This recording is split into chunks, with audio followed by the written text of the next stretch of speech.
Magandang araw, narito po ang ating weather update. Ang southwest monsoon o habagat ay inaasa po natin yung araw na magdadala ng maulap na kalangitan na may mga kalat-kalat na pag-ulan at thunderstorm.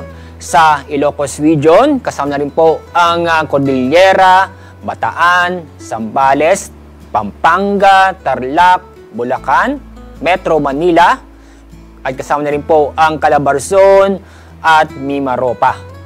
Samantala, ito pong lalabing bahagi po ng Luzon, inyong makikita, bahagyang maulap hanggang sa maulap ang kalangitan ngayong araw.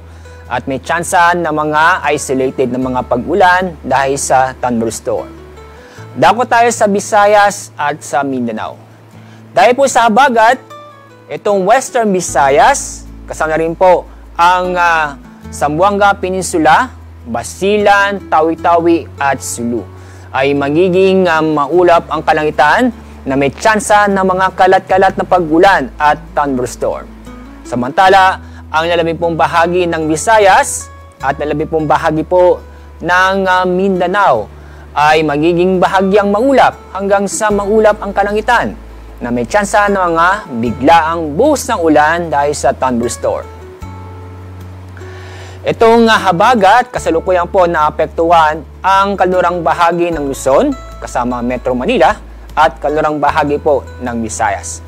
Inaasa po natin ngayong araw, maapektuhan natin po itong kanlurang bahagi po ng Mindanao.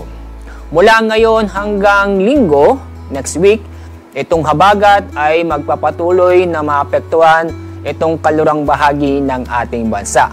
Kaya sa mga lugar na sa kanlurang bahagi ng ating bansa, katulad po sa Ilocos Region, Bataan, Zambales, Metro Manila, Cavite, Batangas, itong Palawan, Western Visayas, ay may asahan po na magiging maulap ang kalangitan na may mga kalat-kalat na pag-ulan at thunderstorm. Mula ngayon hanggang Linggo, ay wala po tayong inaasahan o wala po tayong inaasang mabubuong low pressure area o bagyo sa loob ng ating Philippine Area of Responsibility. Ang araw pong sisikat sa ganap pong 5:26 ng umaga, mamaya po ang araw lubog sa ganap na 6:23 ng hapon. Yan po ang ating weather update mula sa Pag-asa. Ako po si Alzar D. Aurelio. Thank you for watching. Stay curious, stay informed.